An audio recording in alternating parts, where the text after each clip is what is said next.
being pretty is such an asset, then why do I still work?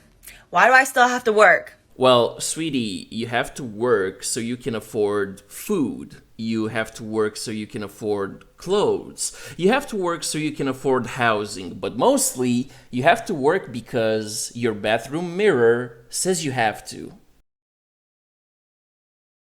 Never trust a guy who hates astrology and cats because he probably hates women too. Now, hear me out. Because if he hates astrology, this female-dominated sphere, he will probably immediately judge a woman for having an interest in anything. And this isn't really new because teenage boys... Sweetie, listen. We don't hate cats or astrology because we're men and we're busy with grown-up stuff like working. You should try it sometime because, just like the girl before, your bathroom mirror says you have to.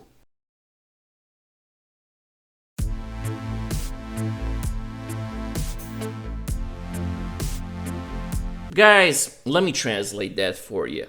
That awkward moment when your sugar daddy actually wants sugar in exchange for all the gifts. I'm shocked.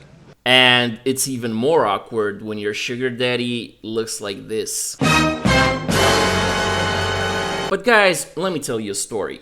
So, a friend of mine has this coworker, right? Dude makes about $1,000 a month, but he owns a Mustang.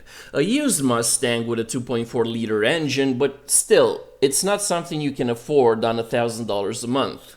And apparently this guy is gonna buy a Corvette from Dubai for about $60,000. So obviously I ask, how in the hell can he afford this on more or less $12K a year? Well, apparently this dude has OnlyFans. And I'm like, yo, women don't need to pay for OnlyFans. Like, what kind of woman pays for OnlyFans? And then it hit me.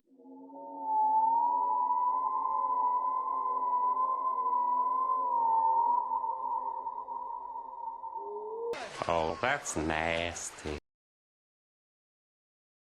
I love the argument that men say they're just biologically better, and the proof is that they're in charge of everything, that they're presidents and CEOs and leaders, and they built the houses we live in.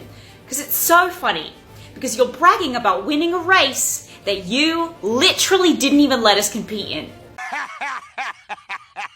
Oh, wait, you serious? Let me laugh even harder. Like, you didn't even let us go to school for a long time. You understand that, right? Like, you physically and socially did not let women educate themselves or work.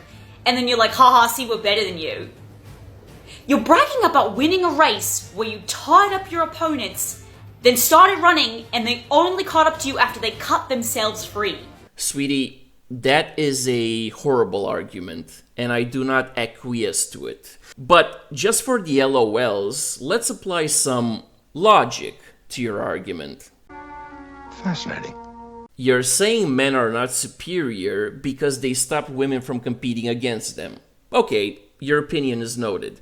To which I must retort, if person A flat out stops person B from even competing against them, doesn't that make person A superior to person B? This chain of logic is correct, and what is correct is sacred. Well, sweetie, the female tech priest agrees with me. So, next time you want to post some illogical cringe on TikTok, don't. And that's the bottom line, 'cause I'm Messiah. Set some.